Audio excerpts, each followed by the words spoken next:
Wong lanang iku sifate kaya cah bayi, anggere wel njaluk disusoni.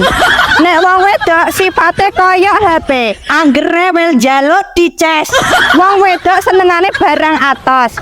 Contone linggis, pentungan lan liya-liyane.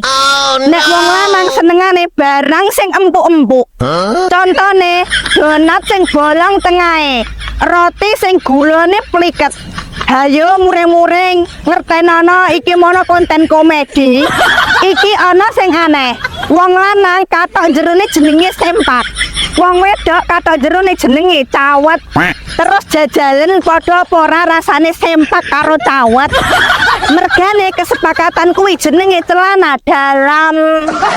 Sing penting wong bebojoan kuwi saling asih, saling asuh, saling nerima kanggo nutupi kekurangane masing-masing.